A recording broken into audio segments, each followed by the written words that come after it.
క్రీస్తునందు సహోదరి సహోదరులారా, ప్రభువైన యేసుక్రీస్తు నామములో హృదయపూర్వక వందనాలండి. ముందుగా ఇంత మంచి సమయాన్ని ఇచ్చిన తండ్రి అయిన దేవునికి ప్రభువైన క్రీస్తు ద్వారా కృతజ్ఞతాస్తుతులు చెల్లిస్తున్నానండి.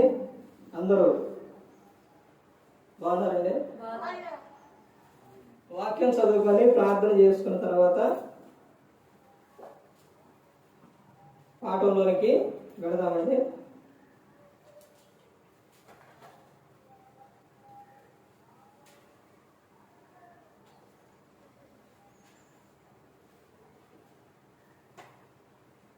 మార్గర్ రాసిన సువార్త 12వ అధ్యాయం 24వ వచనం. అందుకు యేసు, మీరు లేఖనమున గాని దేవుని శక్తిని గాని ఎరుగకపోవటం వలననే పొరబడుచున్నారు. ప్రార్థన యేసు. పరలోకమందు ఉన్న మా తండ్రి, పరిశుద్ధ ప్రేమ గల తండ్రి, గొప్ప తండ్రి, యెహోవా తండ్రి, ప్రియకుమారుడు యేసుక్రీస్తు ప్రభువారి ద్వారా కృతజ్ఞతాస్తుతులు చెల్లిస్తున్నాము నాయన. అయ్యా, ఆరాధన క్రమం అంతట్లో మీరే నడిపించండి నాయన. వాక్యం బోధించుండగా విలువారు తండ్రి మనుషులు తిని వాక్యానుసారంగా నడిచే భాగ్యం ఇచ్చింది.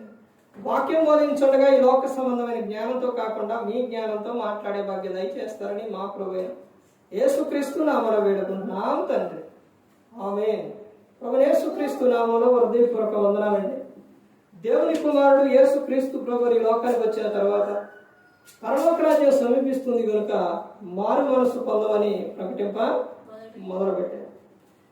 అలా చెబుతూ యేసుక్రీస్తు ప్రభువు చాలా విషయాలు చెప్పారు. అయితే ప్రతి ఒక్కరూ కూడా గమనించవలసిన విషయం, తెలుసుకోవాల్సిన విషయం ఏంటంటే, దేవుడు మనందరికీ కూడా ఒక లేఖ రాసి రాపిచ్చి ఇచ్చారు. ఏంటిది ఆ లేఖ అంటే ప్రేమ లేఖ. ప్రేమ లేఖ. అమ్మాయికి, అమ్మాయి అబ్బాయికి రాస్తే అవి ఎలా చదువుతారు? చాలా ఇంట్రెస్ట్గా చదువుతారు. కానీ దేవుడిచ్చిన లేఖ, ఇప్పుడు మన అందరం ఎవరంటే, మనకి వరుడు ప్రియుడు ఎవరనంటే యేసుక్రీస్తు ప్రభువు. మనందరం కూడా వధువు. మరి దేవుడిచ్చిన లేఖ ఈ ప్రేమ లేఖ. ఏ లేఖ? ప్రేమ లేఖ. అదే ఏంటది? బైబుల్. ఈ బైబుల్ను నీవు ఎంత చదివితే నువ్వు అంత ఫలిస్తావు. ఒక విషయం ఏంటంటే, ఈ బైబుల్ని నువ్వు ఒక 100 సార్లు చదువు. 100 సార్లు చదివి 101సారి మరలా ఫస్ట్ కాడి నుంచి వస్తే మరలా నీకు ఎలా ఉంటుంది? కొత్తగా ఉంటుంది. కొత్త విషయాలు తెలుస్తాయి. 100 సార్లు చదివినా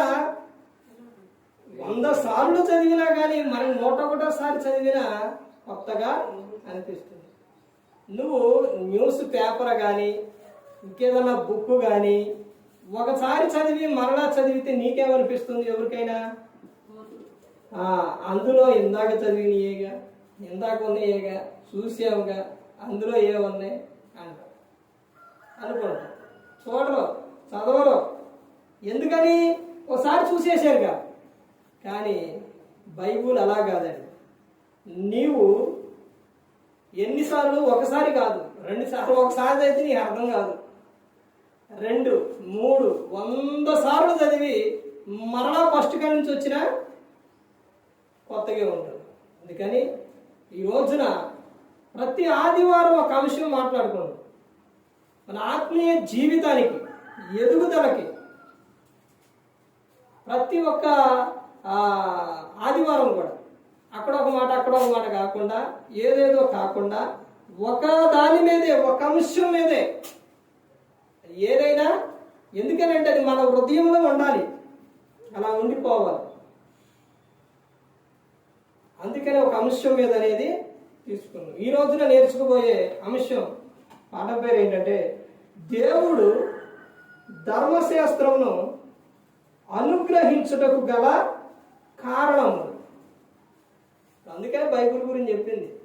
ఈ బైబిల్ గ్రంథం రావడానికి దేవుడు ఈ గ్రంథాన్ని ఎలా రాపించాడనంటే పరిశుద్ధాత్ముడు ఆలోచన సహాయంతో మనుషుల ద్వారా దేవుడి రాపించాడు ఈ గ్రంథాన్ని మన జీవితానికి.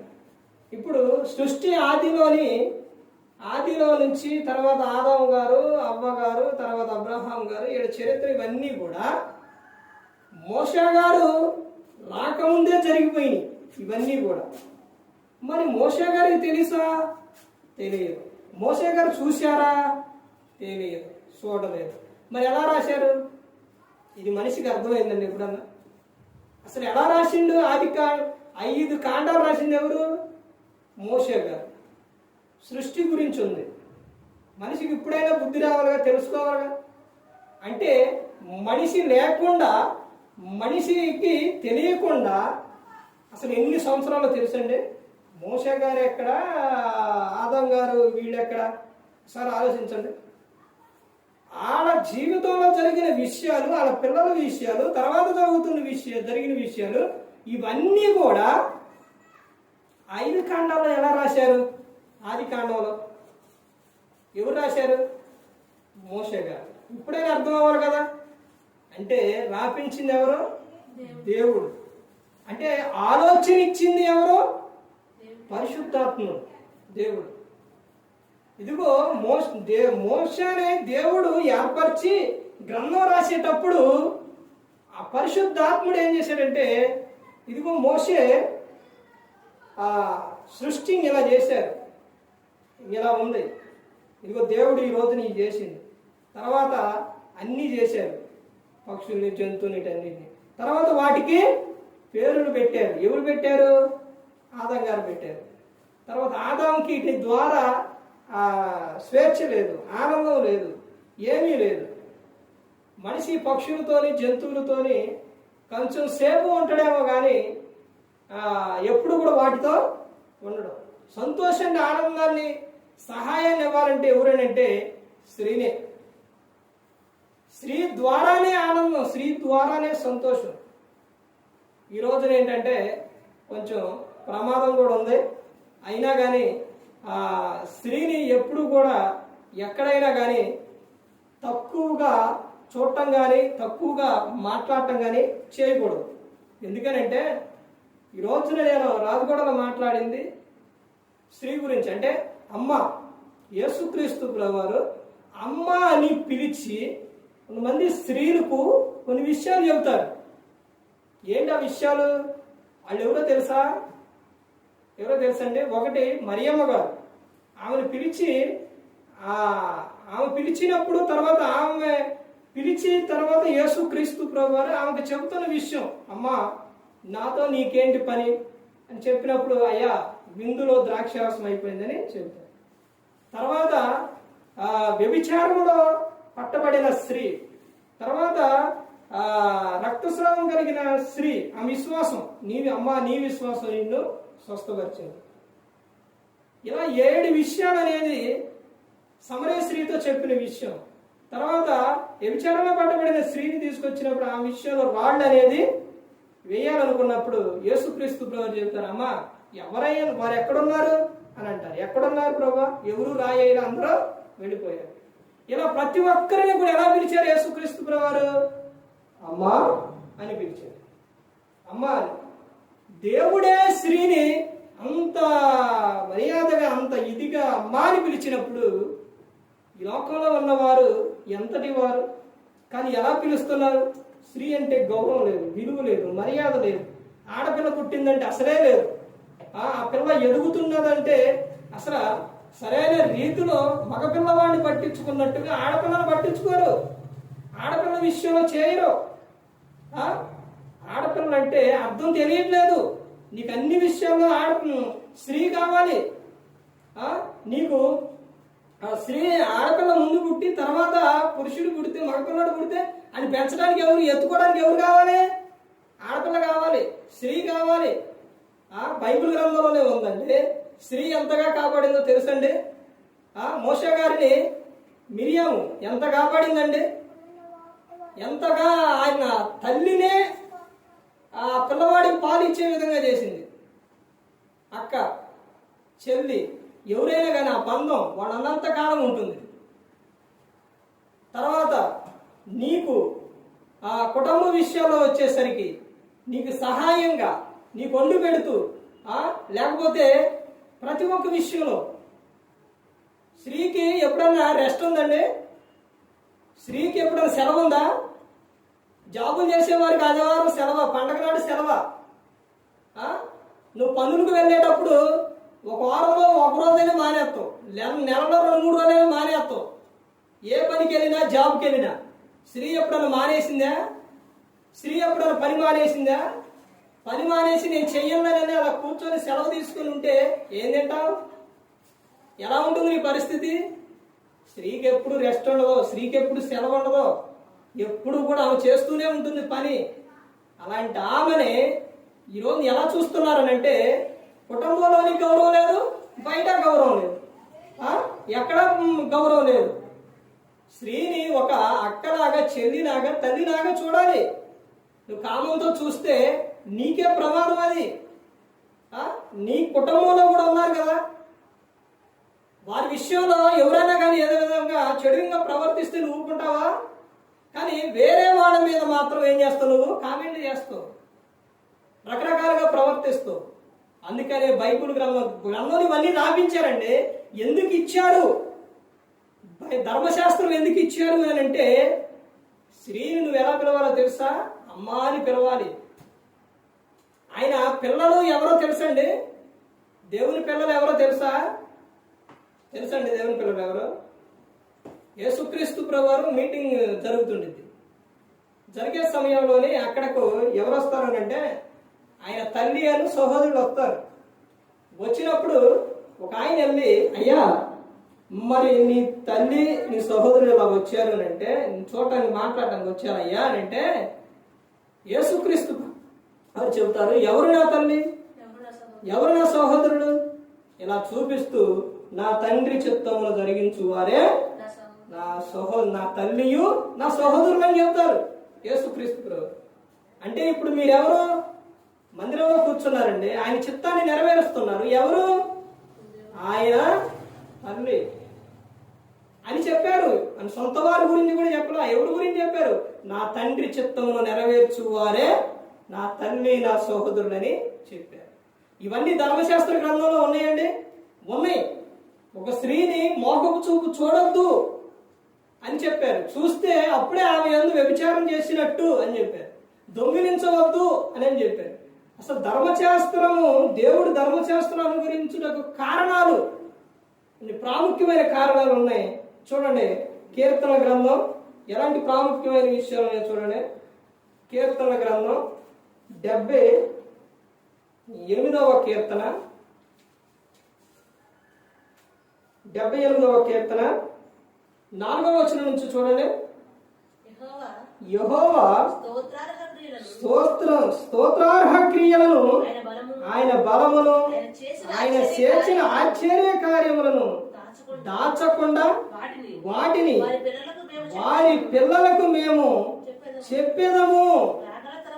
రాగల తరములలో పుట్టబోవు పిల్లలు దాని నెరుగునట్లును వారు లేచి తమ పిల్లలకు దానిని వివరించున్నట్లును మీరును దేవుని యందు నిరీక్షణ గలవారై దేవుని క్రియలను మరువకయుండి. చూశారండి, దేనికంటే ధర్మశాస్త్రం ఇచ్చింది.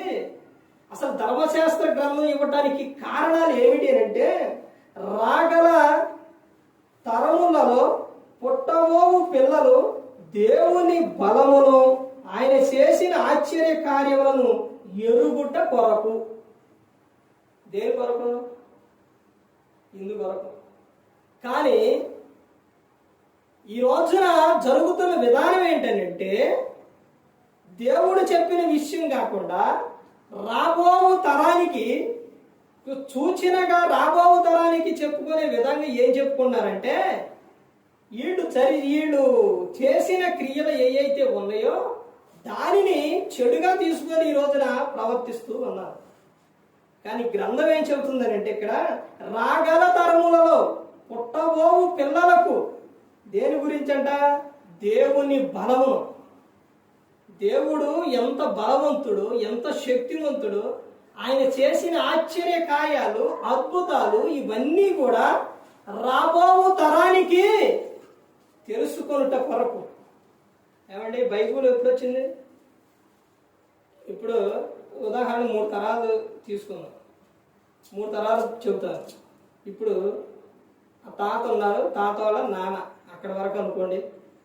ఇప్పుడు అక్కడి నుంచి ఆయన, తాత, నాన్న, ఇప్పుడు నా ఎన్ని వచ్చినాయి? 1 2 3 4. చూశారండి?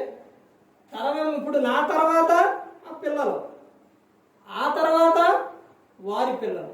ఇదే గ్రంథమా? ఇదే గ్రంథం అండి. ఏమైనా మార్పు ఉందా? ఇదే గ్రంథం. ఎక్కడి నుంచి చదువుకుంటూ వస్తున్నాం? తరతరాల నుంచి కూడా ఇదే గ్రంథం చదువుకుంటూ వస్తాం. ఇప్పుడు తరతరాల నుంచి కూడా బైబుల్ గ్రంథం చెప్పుకుంటూనే వస్తూనే ఉన్నారు. అదే చెబుతున్నారు. ఏమని చెబుతున్నారు? రాగల తరములలో పుట్టబోవు పిల్లలు దేవుని బలమును, ఆయన చేసిన ఆశ్చర్య కార్యములను ఎరుగుట కొరకు ధర్మశాస్త్రమును అనుగ్రహించుటకు కారణం. మొదటి కారణం అండి. అర్థమైందండి? మొదటి కారణం. తర్వాత రెండోది చూడండి, అక్కడే చెబుతున్నారు కదా 78:5లో ఏమని చెబుతున్నారు? దేవుని యందు నిరీక్షణ గలవారై దేవుని క్రియను మరవకుండా ఉండుట కొరకు. ఎందుకు ధర్మశాస్త్రాన్ని ఇచ్చిందంటే దేవుని యందు నిరీక్షణ గలవారై దేవుని క్రియలను మరవకుండా ఉండుట కొరకు. దేవుని క్రియలు మర్చిపోకూడదు. ఆయన చేసిన క్రియలు ఏవైతే ఉన్నాయో అవి ఏం చేయాలి? జ్ఞాపకమునకు తెచ్చుకోవాలి. తర్వాత ఏమని చెప్తున్నారంటే అక్కడే చూడండి 6వ వచనం కూడా చూడండి. ఏమని చెప్తున్నారు?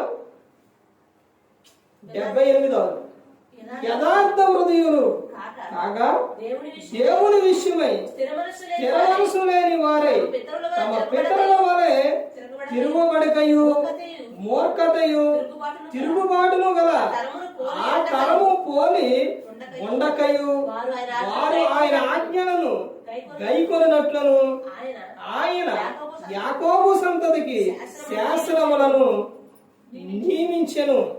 ఇశ్రాయేలు సంతతికి ధర్మశాస్త్రము అనుగ్రహించెను.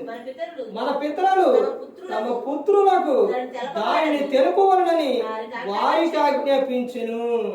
ఏమన్నా చెబుతున్నారండి? ఏమన్నా పిల్లలకు చెబుతున్నారా? ఏమన్నా నేర్పుతున్నారా? ఇక్కడ ఏమని చెబుతున్నారు? మన పితరులు ఎలా చేశారు? దేవునికి వ్యతిరేకంగా తిరిగారు. దేవుని మాట వినలేదు, దేవునికి లోబడలేదు. ఇదిగో నాయన, వారు ఆ విధంగా ఉన్నారు, మీరు అలా ఉండకూడదు. మరలా రిపీట్ చేశారు తెలుసండి బైబిల్ గ్రంథంలో. యెషయా ప్రవక్త యెషయా గ్రంథంలో రాపించిన విషయం నువ్వు వెళ్ళి ప్రజలకు ఇలా చెప్పు. ఏమని? వీళ్ళ హృదయం ఏమైపోయింది? క్రొవ్వినది. వీళ్ళ చెవులు ఏమైపోయినాయి? మందములు అయిపోయినాయి. వీళ్ళు స్వస్థత పొందాలి కానీ స్వస్థత రావట్లా.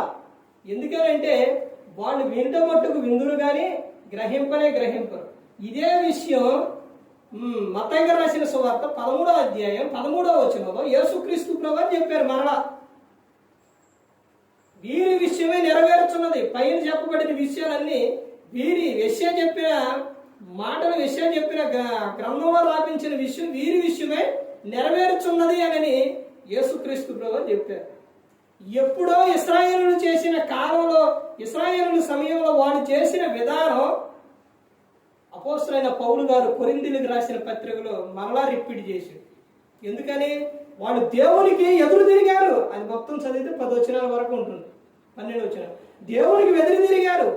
ఐగుప్తులో నుంచి వాళ్ళందరినీ విడిపించి అరణ్య ప్రాంతానికి తీసుకొస్తే అక్కడికి వచ్చిన తర్వాత సనకటం మొదలుపెట్టారు, కొనకటం మొదలు పెట్టారు. మేము అక్కడ కాకరకాయలు తినాం, కేకరకాయలు తినాము, అవి తినాము, ఈ తినాము, మాకు ఏడ ఏమీ లేదు అంటే దేవుడు ఏం చెప్పించాడు? మాంసం కావంటే మాంసం, పూరేలు రప్పించాడు.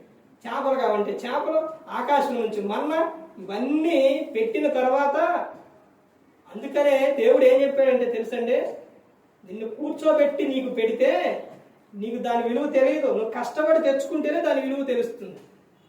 చక్కగా అక్కడ ఉండు నాయన అని వాళ్ళు అడిగినప్పుడు మన్నాను, మాంసం, పూరేళ్ళు, చేపలు అన్నీ పెడితే బాగా ఏమైపోయారు?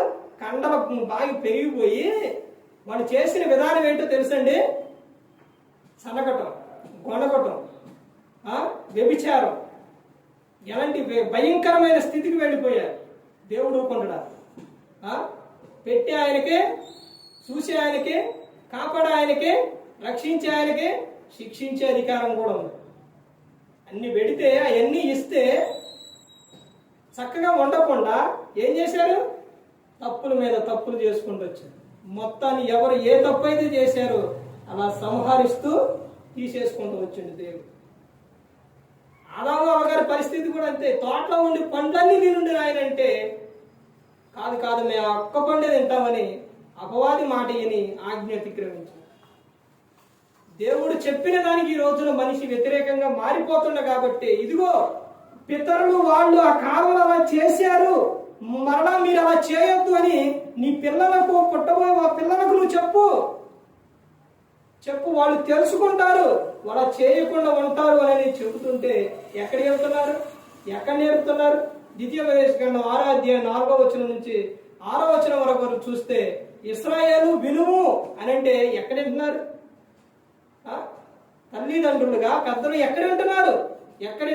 ఎక్కడ వారికి నేర్పుతున్నారు? వారు కూర్చున్నప్పుడు, త్రోవలు వెళ్ళినప్పుడు, పడుకున్నప్పుడు, నడిచేటప్పుడు ఎక్కడ నేర్పుతున్నారు? యేసుక్రీస్తు ప్రభువారు యేసు జ్ఞానమందును, వయసునందును, దేవుని దయందును, మనుషుని దయందును వర్తిల్లుచుండెను. ఇదిగో ఇలా ఉండాలని చెప్పమంటే అది ఎక్కడ చెబుతున్నారు? ధర్మశాస్త్ర గ్రంథాన్ని ఇచ్చింది ఎందుకు? పుట్టబోయే తరానికి మరలా అది నేర్పాలి. ఆయన క్రియలు, దేవుని క్రియలు, బలములు, ఆశ్చర్య క్రియలు ఇవన్నీ తెలియపరచాలి అని అంటే అసలు ఎక్కడ చెబుతున్నారు? సినిమా టీవీలో పెట్టి లేకపోతే సెల్ ఫోన్లో పెట్టి అడిగి డ్యాన్సులే. ఇదివరకు ఏం నేర్పాలంటే ఇదివరకు కాలం సమయం మారిపోతుందండి, ఎప్పటికప్పుడు మారిపోతుంది. ఇదివరకు ఏం చేశారంటే పాట పెట్టి డ్యాన్స్ వేయమన్నాడు, లేకపోతే టీవీలో వస్తున్నా కానీ టేప్ రికార్డులో దేంట్లో పెట్టి పిల్లలు డ్యాన్స్ వేయించేవాడు. ఇప్పుడు ఏం చేస్తున్నారు తెలుసండి? కొత్తది మారిపోయింది. వీళ్ళు వేయించట్లేదు, వాళ్ళే వేస్తున్నారు. ఎలా వేస్తున్నారు అంటే ఈ పనికి మారింది ఒకటి వచ్చిందిగా. ఫోను చెడ్డదేం కాదండి, ఫోన్ మంచిదే, కానీ దాన్ని ఉపయోగించే విధానం వీళ్ళు ఏం చేస్తున్నారంటే ఇప్పుడు కొత్తగా మాకు సమయం లేదు, మేము మాట్లాడుకోవడానికి, మేము అయ్యి చూడటానికి మాకు సమయం లేదని వీళ్ళకి ఏం చేస్తున్నారంటే ఫోన్ ఇచ్చేస్తున్నారు. ఫోన్లోనేమో వాళ్ళు ఏం చేస్తున్నారు? సినిమా పాటలు ఏంటిది, ఆడియో కాదు వీడియో, అవి పెట్టుకొని వాళ్ళు ఎట్టయితే ఎగురుతున్నారో వీళ్ళు కూడా అట్టే ఎగురుతున్నారు. ఇది వరకు ఏదన్నా ఒక పాట పెట్టి ఏమిచ్చేవాళ్ళు, ఇప్పుడేమో ఏకంగా ఏమిచ్చారు? ఫోనే చేతికిచ్చి ఎగురేక ఏ డ్యాన్స్ అయ్యి నీ ఇష్టం. ఈ రోజున తరానికి నేర్పుతున్న విషయాలు దుష్టతరం, చెడ్డతరం, వ్యభిచారతరం అయిపోతుంది. దేవుడు ముందే గ్రంథంలో చెప్పింది ఇవన్నీ. అందుకని కీర్తన 1వ కీర్తన చదివించింది. దుష్టుల ఆలోచన చొప్పున నడవక, పాపుల మార్గం నిలవక, అపహాసులు కూర్చుండక యెహోవా ధర్మశాస్త్రం నందు ఆనందించు దివారాత్రము దాన్ని ధ్యానించువాడు ధన్యుడు అని చెబుతున్నారు. అలా ఎలా నేర్పుతున్నారు? బైబిల్ గ్రంథంలో ఉన్నది ఏంటి, కానీ ఈ రోజున సమాజంలో పిల్లలకు నేర్పుతున్న విషయం ఏంటి? పిల్లలకు బైబిల్ గ్రంథం ఎక్కువ ఎవరి గురించి చెప్పిందో తెలుసండి? మగపిల్లల గురించే. ఎందుకంటే మగపిల్లలు భయంకరంగా తయారైపోతారు, పాడైపోతారు, దుష్టులుగా, దుర్మార్గులుగా తిరుగుతారు, ఆ విధంగా ఉంటారు, అధికంగా దుర్మార్గం పనులు చేస్తారు, బుద్ధిహీనంగా తిరుగుతారు, తమ కాలానికి ముందే చనిపోతారు, వెళ్ళిపోతారని దేవుడు గ్రంథంలో ముందే రాయించింది. అందుకనే సామెతలు 22:6 బాలిక నడవలసిన త్రోవలు నేర్పు అని చెప్పిండా? ఏం చెప్పిండండి? బాలుడు నడవలసిన త్రోవలు నేర్పు. బాలుడు ఆడు పనికి మాలోడు అయితురు, గాలోడు అయితురు, గాలికి తిరుగుతురు, దుర్మార్గుడు అయిపోతారు. ఈ రోజున చూడండి, అసలు ఎట్ట పడితే అలా తిరగటం, ఎలా పడితే అలా ప్రవర్తించడం, ఒంటరిగా కనబడ్డ ఆడపిల్ల మీద అగత్యం చేయటం. ఆడపిల్ల అంటే భయం వేస్తుంది. ఎందుకో తెలుసండి? ఆడపిల్ల పుట్టిందని అంటేనే కొంతమందికి ఏం భయమో తెలుసండి? పెంచే విషయాల్లో భయం కాదు, చూసే విషయాల్లో భయం కాదు. ఆనందం ఉన్న పిల్ల ఎదుగుతున్న కొన్ని పరిస్థితుల వల్ల భయం. ఎందుకని? బయట దుర్మార్గులుగా, మూర్ఖులుగా, క్రూరత్వం కలిగి ఉన్నవారు ఇలా తయారవుతున్న కారణం ఎవరు? కారణం ఏంటి? తల్లిదండ్రులు చెప్పకపోవడం, వాళ్ళకి నేర్పకపోవడం. బాలుని నడవలసిన త్రోవను వాడికి నేర్పుము, వాడు పెద్దవాడైనప్పుడు దాని నుండి తొలగిపోవడం అని చెబుతున్నాడు. పెద్దవాడైన కాడ నెమ్మరు పుట్టినట్టు నెమ్మరు ఉండేది.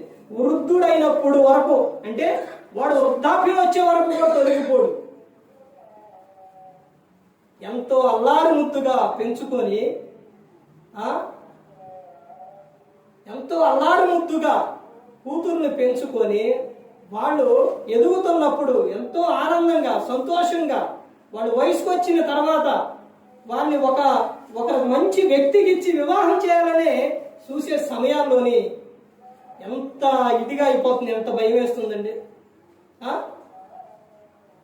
దీన పరిస్థితి ఏంటంటే, ఆమెను అన్నలో 12 మంది అసలు ఏ విధంగా పెంచుంటారు, ఎంత అల్లారు ముద్దుగా పెంచుంటారు. ఆమె బయటికి వెళ్ళిన తర్వాత ఆమె పరిస్థితి ఎలా మారిపోయింది. అలా వెళ్ళటం చూడటం ఏం తప్పు కాదు. ఒక ఊరు వచ్చినప్పుడు ఒక ఆడపిల్ల తమ ఆడపిల్లలు ఉన్న చాట చూసుకుంటారు, వెళ్తారు. అయితే ఆమె చేసిన విషయం ఒక్కడే, ఎమ్మడే తోడెవరిని తీసుకెళ్ళా అది. కానీ అలా వెళ్ళినప్పుడు ఆ చూపు ఎలాంటి చూపు? భయంకరమైన చూపు. తమ జీవితం ఇదైపోయింది. ఆడపిల్ల అనారోగ్యంగా ఉందంటే, లేకపోతే ఎటువంటి పరిస్థితులనైనా తట్టుకోలేరండి. తల్లిదండ్రులు అస్సలు తట్టుకోలేరు. అంత ఇదిగా చూసుకుంటారు. ఏ పిల్లడైనా, మగ పిల్లడైనా అలాగే చూసుకుంటారు. కానీ వాళ్ళని దేవుళ్ళలో గన పెంచకపోతే, పిల్లలని వారికి గన ఈ విషయాలు నేర్పకపోతే చాలా ప్రమాదం. నువ్వు అలా నేర్పితే అది స్త్రీలో ఏం చూస్తున్నావు తెలుసండి? ఒక తల్లిని చూస్తున్నావు, చెల్లిని చూస్తున్నావు, అక్కను చూస్తున్నావు. దేవుళ్ళలో పెంచినప్పుడు, దేవుళ్ళలో పెంచకుండా నువ్వు వదిలేస్తే వాడు భయంకరంగా తయారైపోతాడు. అదే ఇక్కడ ఏమని చెప్తున్నారు తెలుసండి?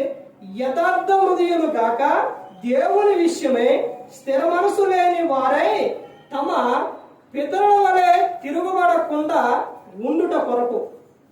ధర్మశాస్త్రం ఇచ్చింది ఎందుకు? ఇంకా 2 విషయాలు చూపిస్తానండి. ధర్మశాస్త్రం ఇచ్చింది ఎందుకు? తిరగబడకుండా ఉండడానికి. ఎవరి వలె? పితరుల వలె తిరగబడకుండా ఉండడానికి ధర్మశాస్త్రాన్ని ఇచ్చారు దేవుడు.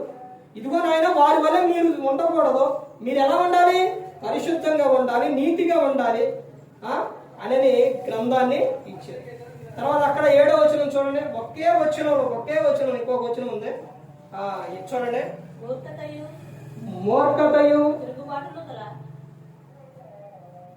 తిరుగుబాటును గల ఆ తరము పోలి ఉండకయు వారు ఆయన ఆజ్ఞలను గైకొనున్నట్లును ఆయన యాకోబు సంతతికి శాసనములను నియమించెను. ఇశ్రాయేలు సంతతికి ధర్మశాస్త్రములను అనుగ్రహించెను. మన పితరులు తమ పుత్రులకు దానిని తెలుపవలనని వారికి ఆజ్ఞాపించెను. ఎలా ఉన్నారంట? మూర్ఖతయు తిరుగుబాటును గల ఆ తరము వారి తరమును పోలి ఉండకయు. తిరుగుబాటు చేశారు. తిరుగుబాటు ఒకటే కాక వారు కలిగి ఉన్న విధానం ఏంటంటే మూర్ఖం కలిగి ఉండవు. తర్వాత తిరుగుబాటు. ఆ తరం వలె ఈ తరం కూడా ఉండకూడదని దేవుడు ఈ ధర్మశాస్త్ర గ్రంథాన్ని ఇచ్చిన ఆయన చెబుతున్న విషయం చూడండి. అక్కడ ఏమని చెబుతున్నారంటే, వారు ఆయన ఆజ్ఞలను గైకొనున్నట్లును. ఎవరు? ఉన్న తరం ఆయన ఆజ్ఞల గైకొనున్నట్లును వారికి నేర్పమని చెబుతున్నారు, చెప్పమని చెబుతున్నారు. చిన్న వయసులో నుంచి నువ్వు వారికి చెబుతుంటే వినడండి. మొక్క ఉన్నప్పుడు, మొక్క ఎదుగుతున్నప్పుడు అది పక్కకు పడిపోతే, అటు పడిపోయిన ఇటు పడిపోయినా తిన్నగా నిలబెట్టి ఏదైనా కడితే యాడికి వెళ్ళిపోతుంది? తిన్నగా వెళ్ళిపోతుంది. వదిలిపెడితే ఆ పక్కకే పోతుంది. అలాగే పిల్లలకు కూడా చిన్న మొక్క వాడు ఆ మొక్కలో ఉన్నప్పుడే పెంచాలి, ఆ మొక్కలో ఉన్నప్పుడే చెప్పాలి. అదే చెబుతున్నారు. వారు ఆయన ఆజ్ఞను గైకొనినట్లును ఆయన యాకోబు సంతతికి శాస్త్రములను నియమించెను, ఇశ్రాయేలు సంతతికి ధర్మశాస్త్రమును అనుగ్రహించెను. మన పితరులు తమ పుత్రులకు దానిని తెలుపవలనని వారికి ఆజ్ఞాపించెను. మన పితరులు తమ పుత్రులకు, మన పితరులు ఎవరైతే ఉన్నారో వారి పిల్లలు ఎవరైతే ఉన్నారో వారికి ఏం చేయాలంట? తెలపాలంట. ఈ గ్రంథాన్ని తెలపాలి.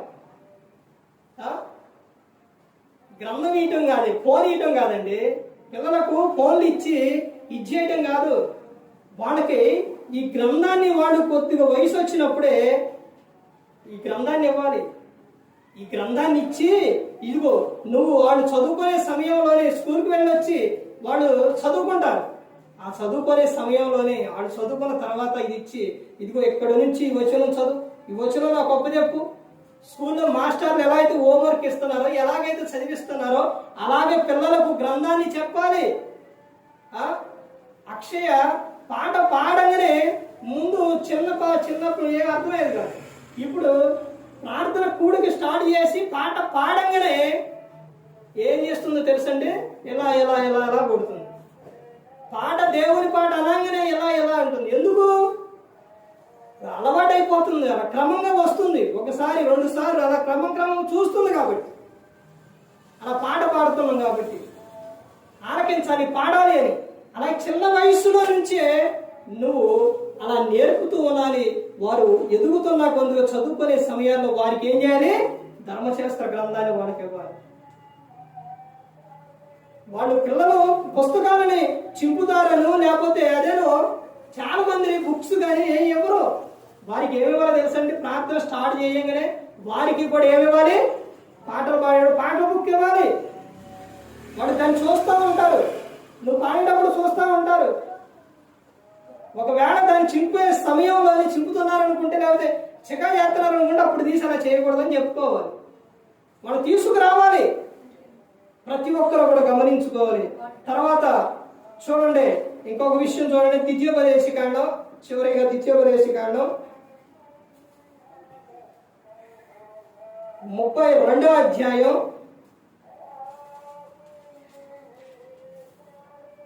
32వ అధ్యాయం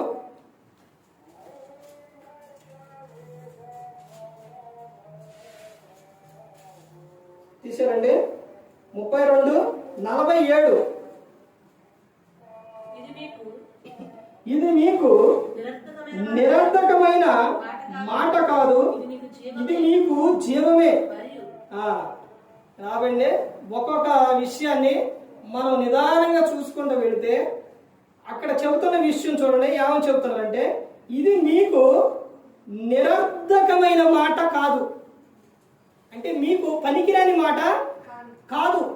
ఇది పనికొచ్చే మాట, మిమ్మల్ని కాపాడే మాట, మిమ్మల్ని రక్షించే మాట, మీ ఆత్మను రక్షించే మాట, పరలోకం చేర్చే మాట. ఈ గ్రంథాన్ని పట్టుకున్న వారు చరిత్రలో పడిపోయినట్టు ఎక్కడా లేదండి. ఈ గ్రంథాన్ని పట్టుకుంటే నీ సమస్యకు పరిష్కారం ఇదే.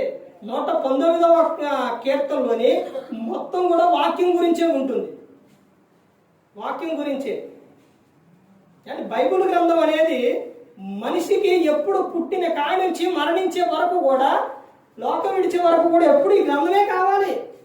పుట్టినప్పుడు కావాలి. పుట్టినప్పుడు అంటే పుట్టినరోజు వాక్యం చదువుతారండి, చదువుతారు. వివాహంలో చదువుతారు, ఏదైనా కార్యక్రమంలో చదువుతారు. మనిషి చనిపోయినప్పుడు సమాధి కార్యక్రమం అప్పుడు కూడా ఏం చేస్తారు? చదువుతారు. వాక్యం బైబిల్ కావాలి. తర్వాత ఆ సమాధి కార్యక్రమం అయిపోయిన తర్వాత ఒక కార్యక్రమాన్ని రోజులు పెట్టుకుంటారు. ఆ రోజు కూడా అక్కడ ఉన్న వ్యక్తులకు బలపరచడానికి కూడా ఏం కావాలి? వాక్యమే కావాలి. నిన్ను బ్రతికించేది, నీకు నెమ్మదినిచ్చేది, నిన్ను కాపాడేది వాక్యం. ఎప్పుడు ఈ మాట అనేది నిరర్థకమైపోదు. భూమి ఆకాశాలు గతించినా కానీ నా మాటలు ఎన్నడూ కూడా గతించిపోవు అని యేసుక్రీస్తు ప్రభువు చెప్పారు. ఆయన మాటలు నిరర్థకమైన మాట కాదు. ఇది మీకు నిరర్థకమైన మాట కాదు, ఇది మీకు జీవమే. ఇది మీకు జీవం. మీలో ఏం కలుగు చేస్తుందో తెలుసండి? జీవాన్ని కలుగు చేస్తుంది, నిన్ను బ్రతికిస్తుంది, నిన్ను కాపాడుతుంది. నిన్ను కరుణిస్తుంది. నీకు ఎలాంటిదో తెలుసండి? జీవాన్ని ఇస్తుంది. ఎప్పటి వరకు తెలుసండి? నువ్వు ఎప్పుడు ఎల్లకాలం కూడా నీకు జీవాన్ని ఇస్తుంది. ఈ వాక్యానుసారంగా బైబిల్ ప్రకారంగా నడిస్తే ఈ మాట నువ్వు ఈ లోకంలో కొంతకాలమే ఉంటావేమో, దేవుడు ఇచ్చిన ఆయుష్కాలాన్ని పూర్తి చేసుకుని వెళ్ళిపోతావు. తర్వాత నువ్వు లోకం విడిచిన తర్వాత నిత్యం నువ్వు ఎలా ఉంటావు? నిత్య జీవంలో ఉంటావు. నిత్యం నువ్వు జీవించే ఉంటావు. మరి నీలో అప్పుడేముంటుంది? జీవం. దేవుడిచ్చిన మాట నిరర్ధకమైందా? ఇదిగో నేను అక్కడి నుంచి వెళుతున్నాను, నేను వెళ్ళిన తర్వాత మీకు నేను వెళ్ళి అక్కడ ఏం చేస్తాను? మీకు స్థలం సిద్ధపరుస్తా. నా ద్వారానే, యేసుక్రీస్తు ప్రభువారి ద్వారానే పరలోకం చేరతాం, తండ్రి యొద్దకు చేరతాం. అక్కడ ఎలా ఉంటుందో తెలుసండి? పరలోకంలో ప్రకటన గ్రంథం చదవండి, ఏడుపు ఉండదు. ఎప్పుడు కూడా ఆనందం, సంతోషంగా ఉంటుంది. అక్కడ ఎప్పుడు ఆనందంగా ఉంటుంది. మరి మనకు అక్కడ ఏమి ఇస్తుండో? జీవాన్ని ఇస్తుండో. తర్వాత చదవండి, ఏం చదువుతున్నారు? మరియు మీరు స్వాధీనపరుచుకొనుటకు యోర్దానును దాటిపోవచ్చున్న దేశంలో దీనిని బట్టి మీరు దీర్ఘాయుమంతులగుదురు. ఏమైతారండి? దీర్ఘాయుమంతులైదురు. ఇప్పుడు ఒక మాట ఏంటంటే మీకు అర్థం అవడానికి, బైబిల్ గ్రంథం చదివే వాళ్ళకి అర్థం అవడానికి ఏంటంటే, ఏమండి ఇది అప్పుడు రాపిచ్చింది కదా, అప్పుడు ఇశ్రాయేలులకి వారికి సంబంధించిన విషయం కదా అని చాలా మంది అనుకుంటారు. అయితే మనం చదివేటప్పుడు ఇది ఎవరు చెబుతున్నది మనకు అర్థం అవ్వాలి. అర్థమైందండి? ఇది ఇశ్రాయేలులకు చెప్పిందా, మనకు చెబుతుందా? ఎవరికి చెబుతున్నారు? పౌలు గారు ఉన్నారు, కొన్ని విషయాలు తీతుకు చెబుతారు, తిమోతికి చెబుతారు. అది వాళ్ళ వరకు వర్తించింది. కానీ కొన్ని విషయాలు అందరికి సంబంధించిన విషయాలు ఉన్నాయి. ఇప్పుడు కింద చెబుతున్న విషయం ఏంటి? మీరు దీర్ఘాయుమంతులు అవుతారు దేశంలో. ఎప్పుడు? అదే విషయాన్ని తీసుకుంటే తల్లిదండ్రులను నువ్వు సన్మానించినప్పుడు ఏమైతావు? భూమి మీద నువ్వు దీర్ఘాయుమంతులు అవుతావు అని చెబుతావు. అర్థమవుతుందండి? ఇలాంటి విషయాలు అనేది బైబిల్ గ్రంథంలో చాలా విషయాలు ఉన్నాయి. దేవుడు ధర్మశాస్త్ర గ్రంథాన్ని ఎందుకు అనుగ్రహించిండు, ఎందుకు ఇచ్చారు అంటే అందులోని ఒకటి, రాగల తరములలో పుట్టబోవు పిల్లలు దేవుని బలమును, ఆయన చేసిన ఆశ్చర్య కార్యములను ఎరుగుట కొరకు ధర్మశాస్త్ర గ్రంథాన్ని ఇచ్చింది. ఎవరన్నా అడిగితే మీరు చెప్పగలగాలి కదా ఎందుకు ఈ ధర్మశాస్త్ర గ్రంథాన్ని ఇచ్చారు అంటే, అందులో ఏముంది అని అంటే ఆయన బలం, పుట్టబోవు తరానికి కాపాడటానికి, రక్షించడానికి, తెలుసుకోవడానికి గ్రంథాన్ని ఇచ్చారు. తర్వాత దేవుని యందు నిరీక్షణ గలవారే దేవుని క్రియలను మరువకుండా ఉండుట కొరకు, ఆయన క్రియలను మరువకుండా ఉండుట కొరకు, యథార్థ హృదయులు కాక దేవుని విషయమై స్థిర మనసు లేని వారై తమ పితరుల వలె తిరుగుబడకుండా ఉండుట కొరకు. వాళ్ళు తిరుగుబడి ఏమైపోయారు? సంహారుని చేతిలో సంహారం అయిపోయారు. మొత్తం ఇదే అయిపోయారు. అలా కాకుండా ఉండుట కొరకు. తర్వాత చెబుతున్న విషయం ఏంటంటే, మూర్ఖతయు తిరుగుబాటును గల ఆ తరమును పోలి ఉండకుండా ఉండుట కొరకు. ఆ తరం ఎలా అయితే ఉందో అలా ఉండకుండా ఉండుట కొరకు. ఐదో విషయం ఏంటంటే, ఇది మీకు నిరర్థకమైన మాట కాదు. ధర్మశాస్త్ర గ్రంథం అనేది బైబిల్ గ్రంథం నిరర్థకమైన మాట కాదు. ఇది మీకు జీవమే, మీకు జీవాన్ని ఇస్తుంది అని దేవుడు చెబుతున్నాడు. ఈ ధర్మశాస్త్ర గ్రంథంలో అనుగ్రహించుటకు కారణాలు ఇవ్వండి. ఈ కారణాలు దేవుడు ఇచ్చింది ఎందుకంటే ఇందుకు ఇచ్చింది. అందుకని ప్రతి ఒక్కరూ కూడా గమనించుకోవాలి, ప్రతి ఒక్కరూ తెలుసుకోవాలి. ఏ ఒక్కరు కూడా నశించి నరకానికి వెళ్ళిపోకూడదని యేసుక్రీస్తు ప్రభువారు ఈ లోకానికి వచ్చి మనందరి కోసం సిలువలో తన ప్రాణాన్ని పెట్టారు. ఆయనతో పాటు ఉండాలనే కోరుకున్నారు. ప్రతి ఒక్కరు కూడా దేవుని యందు భయభక్తులు కలిగి పరిశుద్ధాత్మ మాట వింటూ హృదయ శుద్ధిని కాపాడుకుంటూ క్రీస్తుని పోలే నడుచుకున్న ఈ లోకం విడిచినట్టు పరలోకానికి చేరుకుంటారు. మరి ఈ విధంగా నిలబెట్టి మాట్లాడించిన తండ్రి దేవునికి కృతజ్ఞతాస్తుతులు చెల్లిస్తూ, ఎంతవరకు శ్రద్ధగా ఉన్న మీకు ప్రభు పేరున హృదయపూర్వకంగా చెల్లిస్తూ ఈ మాటలు ముగిస్తున్న అందరికీ వందనాలు.